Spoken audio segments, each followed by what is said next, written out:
आजकल भारत में Hollywood web series का अच्छा खासा चलन है। विदेशी गाड़ियों की भी डिमांड भारत में काफ़ी ज़्यादा है। वॉलमार्ट, अमेजॉन जैसी कंपनियां भारत में धड़ल्ले से अपना सामान बेच रही हैं। फेसबुक, ट्विटर और व्हाट्सएप जैसे सोशल मीडिया ऐप भारत में अपना अच्छा खासा दबदबा बनाए रखे हुए हैं। लेकिन क्या 80-90 के दशक में ऐसा करना संभव था? नहीं। यह एक लंबे आर्थिक सुधार प्रक्रिया का परिणाम है जिसे हम एलपीजी सुधार कहते हैं। लिबरलाइजेशन, प्राइवेटाइजेशन और ग्लोबलाइजेशन यानी एलपीजी सुधार के नाम से जाना जाता है। तो आज हमारा वीडियो इसी एलपीजी रिफॉर्म्स पे है, तो चलिए स्टार्ट करते हैं। तो सबसे पहले इसको स्टार्ट करने से पहले इसकी पृष्ठभूमि या इसके बैकग्राउंड को समझते हैं। हमारा जो एलपीजी रिफॉर्म्स है ये लगभग 80s के डिकेड या दशक की बात है। उस समय क्या था कि भारत में बहुत एक राजनीतिक उथल पुथल यानी पॉलिटिकल वोल्टाइल का टाइम ऑफ पीरियड है। हो क्या रहा है इस समय भारत में दो बड़े प्रधानमंत्री इंदिरा गांधी और राजीव गांधी की हत्या हो जाती है, जिससे भारत में एक राजनीतिक अस्थिरता उत्पन्न हो जाती है।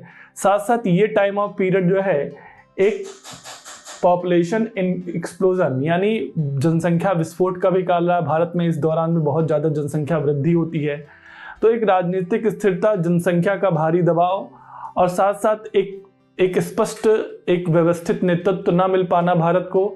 तो भारत में जो है आर्थिक कुप्रबंधन या इकोनॉमिक मिसमैनेजमेंट भी जो है इस टाइम ऑफ पीरियड में देखने को मिलते हैं। तो इन तीनों का रिजल्टेंट क्या होता है? इन तीनों का रिजल्टेंट ये होता है कि भारत एक इकोनॉमिक क्राइसिस में फंस जाता है। यहाँ पे एक इकोनॉमिक क्राइसिस डेवलप हो जाती है भारत में, और इतनी बड़ी इकोनॉमिक क्राइसिस होती है कि भारत को अपने इंपोर्ट यानी जो उसकी जो ऊर्जा आवश्यकताओं को पूरा करने के लिए जो तेल की आवश्यकता होती थी, इस तेल को खरीदने के लिए उसके पास विदेशी मुद्रा, फॉरेन रिजर्व की बिल्कुल कमी हो जाती है, और अंततः उसे अपनी आवश्यकता पूरी करने के लिए सोना तक गिरवी रखना पड़ता है विदेशी बाजारों में। अंत में भारत में इस इकोनॉमिक क्राइसिस से निकलने के लिए वह जो है आईएमएफ और वर्ल्ड बैंक के पास जाता है और वहाँ से ऋण की डिमांड करता है। लेकिन वो आईएमएफ और वर्ल्ड बैंक यहाँ पर ऋण देने से पहले वो कुछ अपनी शर्तें रखते हैं, जिसका उद्देश्य होता है कि भारतीय बाज़ारों को सभी के लिए खोल देना, सभी को ओपन कर देना, क्योंकि भारत की जो इकॉनमी थी वो क्लोज्ड इकॉनमी थी। वो बाहरी किसी भी कंपनियों को भारत में यहाँ पे अनुमति नहीं थी अपना सामान बेचने की। तो वो भारत की इकॉनमी को खोलना चाहते थे और उन्होंने कुछ शर्तें रखी कि इस शर्तों को पूरा करने के बाद ही भारत को ऋण दिया जाएगा, और भारत ने उनकी अंततः शर्तें स्वीकार की। और यहाँ पर जो है इन शर्तों को ही जो भारत ने अपने यहाँ पर क्रमिक तरीके से जो है आर्थिक सुधार के रूप में लागू किया। इसे ही हम 1991 का इकोनॉमिक रिफॉर्म्स कहते हैं। तो इस फाइनल असिस्टेंस में हमने देखा कि पहले जो है ओपन यहाँ पे उन्होंने कहा कि जो इंडियन इकोनॉमी है इसको ओपन किया जाए, साथ साथ डीरेगुलेशन किया जाए। जितने भी प्रतिबंध लगे होते हैं कंपनियों पर, इनको भी जो क्या किया जाए, इन पर ढील दी जाए। तो ये भारत में इसका कॉन्सिक्वेंस रहा कि भारत में क्या एलपीजी रिफॉर्म्स क्या होते हैं वो स्टार्ट होते हैं। तो सबसे पहले हम आइए बात कर लेते हैं लिबरलाइजेशन या उदारीकरण पे। क्या है उदारीकरण? जो एलपीजी है, जो लिबरलाइजेशन है, ये बात करता है भारत के मार्केट को ओपन करने के लिए, सभी के लिए खोलने के लिए बात करता है। ओपन फॉर ऑल यानी सभी के लिए भारतीय बाजार खुले रहें अपने सामान को बेचने के लिए। और साथ साथ जो है भारत में जो लाइसेंसिंग व्यवस्था थी, कोटा परमिट व्यवस्था थी, इसका मतलब क्या है? इसका मतलब ये है कि भारत में क्या था कि उद्योगों को आरक्षित करके रखा गया था सार्वजनिक क्षेत्रों के लिए यानी सरकारी क्षेत्रों के लिए, और साथ साथ जो है यहाँ पर जितनी भी लाइसेंसिंग व्यवस्था थी उद्योगों को लाइसेंस देने की, ये बहुत ही जटिल और बहुत ही ज़्यादा लंबी होती थी, जिससे यहाँ पर उद्योग जो है बाहरी उद्योग भी नहीं लग सकते थे और यहाँ के जो घरेलू उद्योगों को भी बहुत सारी परेशानियाँ होती थी। तो इन सब व्यवस्था को सरल किया जाए और भारत के बाजार को सभी के लिए क्या किया जाए, खोल दिया जाए। तो लिबरलाइजेशन का दो पर्पस था, कोटा परमिट जो है उसको समाप्त करना और साथ साथ जो है सभी के लिए मार्केट को ओपन कर देना।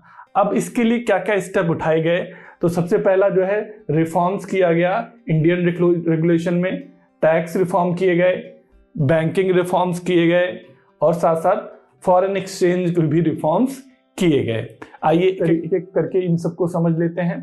तो सबसे पहले इंडस्ट्रियल रिफॉर्म की हम बात करते हैं।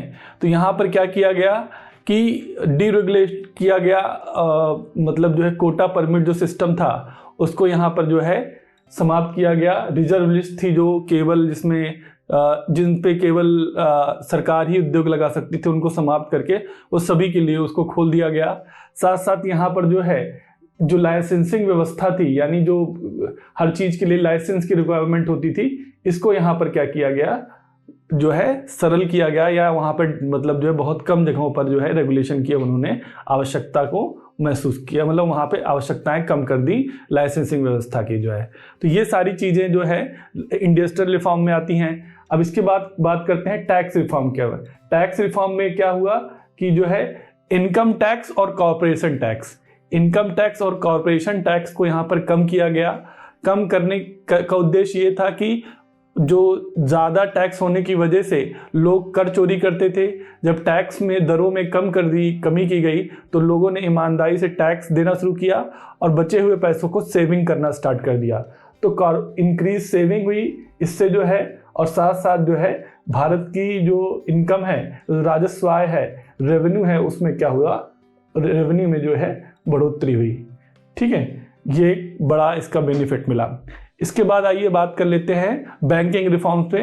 बैंकिंग रिफॉर्म्स में फाइनेंस इंक्लूजन, यानी सभी को बैंकिंग व्यवस्था से जोड़ करके भारतीय रुपयों को भारतीय मार्केट में लाना, और दूसरा साथ साथ जो है यहाँ पर जो नई शाखाओं को खोलने के लिए नियमों में बहुत सारी ढील दे दी गई कि अब आसानी से कई सारे बैंक खोले जा सकते हैं, मिनिमम पूंजी पर, कम पूंजी पर भी बैंकों को खोलने को अनुमति दे दी गई। साथ साथ आरबीआई को जो है एक सपोर्टिव फैक्टर के रूप में उसका रोल को रेगुलेट किया जाने लगा। तो ये सारी चीज़ें नहीं जो बैंकिंग रिफॉर्म्स के अंतर्गत आपको देखने के लिए मिलती हैं। फॉरेन एक्सचेंज में क्या हुआ कि यहाँ पर जो है जो रुपये की जो वैल्यू थी अगेंस्ट फॉरेन करेंसी के, उसको क्या किया गया, डिवेल्युएट किया गया, जिससे जो है यहाँ पर जो एक्सपोर्ट था उसको काफ़ी ज़्यादा बेनिफिट मिला। जब एक्सपोर्ट ज़्यादा इंक्रीज़ हुआ तो भारत में फॉरेन रिजर्व जो है वो भी क्या हुआ, इंक्रीज़ हुआ।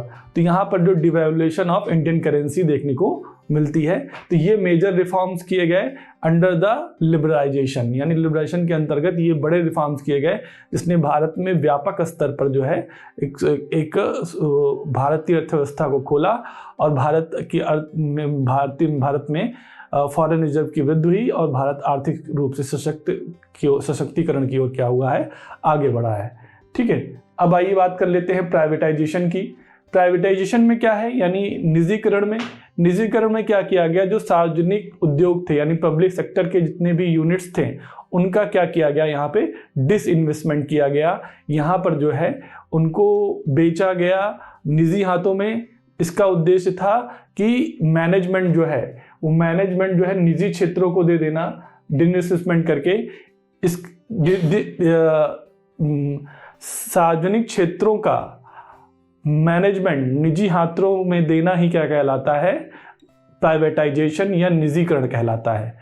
तो इसमें क्या किया जाता है, डिसइन्वेस्टमेंट, यानी जो इक्विटी होती है पब्लिक सेक्टर की यूनिट की, उसको निजी क्षेत्रों को बेच दिया जाता है और मैनेजमेंट उनको सौंप दिया जाता है। अब इसके बेनिफिट क्या क्या होते हैं। पहली बात तो इफिशिएंट मैनेजमेंट, यानी मैनेजमेंट में क्या हो जाती है, इफिशिएंसी बढ़ जाती है, स्किल और क्वालिटी में इम्प्रूवमेंट हो जाता है, और साथ साथ जो है स्किल और क्वालिटी में इम्प्रूवमेंट हो जाता है, हेल्दी कंपटीशन में वृद्धि हो जाती है, FDI जो फॉरेन जो डायरेक्ट इन्वेस्टमेंट है इसमें भी वृद्धि होती है। भारत में लोगों बाहर से लोग बहुत ज़्यादा भारत में क्या करते हैं, निवेश करना शुरू कर देते हैं। और साथ साथ जो कंपनी का एसेट है उसमें भी क्या होती है, वृद्धि देखने को मिलती है। तो प्राइवेटाइजेशन के जो है ये मेजर बेनिफिट यहाँ पर दिखाई देते हैं। तो पहला हमने बात किया जो है लिबरलाइजेशन पे, दूसरा बात किया हमने यहाँ पे प्राइवेटाइजेशन पे। तो प्राइवेटाइजेशन के ये बेनिफिट हैं। इसके बाद फिर हम बात करते हैं ग्लोबलाइजेशन पे। तो ग्लोबलाइजेशन क्या है? ग्लोबलाइजेशन जो है ये दो इसके कंपोनेंट हैं कि पहला तो ये क्या करता है, ये मतलब ये एक प्रोसेस है या एक कुछ नीतियां हैं, उनका ये कॉन्सिक्वेंस है कि इनका उद्देश्य ये है कि ऐसी व्यवस्था बनाना, ऐसा विश्व बनाना जिसमें सभी एक दूसरे पर क्या रहें, निर्भर रहें, डिपेंडेंट रहें, यानी एक दूसरे की आवश्यकताओं की क्या करें, पूरी करें, आवश्यकताओं को पूर्ति करें। और साथ साथ जो है यहाँ पर एक यूनिफाइड वर्ल्ड का क्या करना है, एकीकृत विश्व का क्या करना है, निर्माण करना है। या उन नीतियों का ही परिणाम है जो क्या कर रहा है, विश्व को परस्पर निर्भर बना रहा है और विश्व को क्या कर रहा है, एकीकृत कर रहा है या यूनिफाई कर रहा है। एक जो है इसको एक बड़े विचारक हैं, उन्होंने कहा इसको बॉर्डरलेस विश्व का निर्माण करना या बॉर्डरलेस वर्ल्ड का निर्माण करना ही ग्लोबलाइजेशन है। तो ये जो है ग्लोबलाइजेशन का मीन्स था। अब इसमें कौन कौन से प्रोसेस है जो ग्लोबलाइजेशन में वर्क कर रहे हैं? सबसे पहला है आपका आउटसोर्सिंग, IT रेवोल्यूशन और आपका जो है रोल ऑफ WTO यानी WTO का रोल। आइए इस पे कुछ पॉइंट पे डिस्कस कर लेते हैं। तो सबसे पहले आउटसोर्सिंग की बात करते हैं। आउटसोर्सिंग का मतलब ये है कि सेवाओं का इंपोर्ट इस तरीके से करना जहां बॉर्डर की मीनिंगलेस हो जाए या बॉर्डर का कोई रेलेवेंसी पूरी तरीके से समाप्त हो जाए, इसको बोलते हैं आउटसोर्सिंग। अब आज के समय में विश्व के जितने भी विकसित देश हैं वह विकासशील देशों से आउटसोर्सिंग करते हैं जो सर्विसेज की, और यहाँ पे कम मूल्य पे वो सर्विस अवेलेबल हो जाती हैं, तो बड़ी मात्रा में वो यहाँ से क्या करते हैं, सर्विसेज को इंपोर्ट करते हैं। तो इसे आउटसोर्सिंग कहा जाता है। और ग्लोबलाइजेशन में इसने ग्लोबलाइजेशन को बढ़ाने में या इसकी वृद्धि करने में आउटसोर्सिंग का एक बड़ा रोल रहा है। इसके अलावा IT रेवोल्यूशन का क्या है? IT रेवोल्यूशन जो कि भारत में और पूरे विश्व में जो आई संचार क्रांति ने क्या किया, या इंटरनेट की जो स्पीड क्षमता में जो वृद्धि हुई, तो उससे भारत पूरे विश्व में जो आइडियाज जितने भी विचार है, संस्कृत है, वस्तु है, या इन सब की गतिशीलता में काफ़ी ज़्यादा वृद्धि हुई। यानी एक दूसरे से दूसरी जगह जाना इतना आसान हो गया, आदान प्रदान करना आसान हो गया, जिसे आज के समय में नेटफ्लिक्स है, अमेज़न प्राइम है और भी इस तरह के बहुत सारे जो प्लेटफॉर्म्स हैं, वो एक दूसरे की संस्कृति, कल्चर्स और आइडियाज़ को क्या कर रहे हैं, स्प्रेड कर रहे हैं, आदान प्रदान कर रहे हैं। भारत की चीज़ें और विदेशों में जा रही, विदेशों की चीज़ें भारत में आ पा रही हैं। तो ये सारी चीज़ें जो है IT रेवोल्यूशन के कारण आसान हो सका, और इसने ग्लोबलाइजेशन को मजबूत करने या इसको बनाने में एक बड़ा रोल प्ले किया है IT रेवोल्यूशन ने। अब इसके बाद बात कर लेते हैं रोल ऑफ WTO का काम ही है कि एक बॉर्डरलेस या जहाँ पर जो व्यापार है उसमें जो सीमाओं की जो बाधाएं हैं उनको कम करके देशों के बीच जो है जो बायलैटरल ट्रेड और मल्टीलेटरल ट्रेड को क्या करना, बढ़ाना, जिससे ज़्यादा से ज़्यादा बाजार हर देश के लिए क्या खुल जाए और एक स्वस्थ प्रतिस्पर्धा का माहौल तैयार हो, जिससे ज़्यादा से ज़्यादा क्या हो, ट्रेड में वृद्धि हो। तो ये अल्टीमेट गोल है आपका जो है WTO का। और ये सब सारी चीज़ें मिल करके जो है भारत विश्व में जो है ग्लोबलाइजेशन को क्या करती हैं, निर्मित करती हैं। तो आज हमने डिस्कस किया 3 टॉपिक पे यहाँ पे, जिसको हम LPG सुधार के नाम से जानते हैं, लिबरलाइजेशन, प्राइवेटाइजेशन और ग्लोबलाइजेशन। तो इन पे आज हम लोगों ने सारे पॉइंट पे डिस्कस किया। आई होप आपको चीज़ें अच्छे से समझ में आई होंगी। तो मिलते हैं इसी प्रकार के नेक्स्ट वीडियो में। Thank you.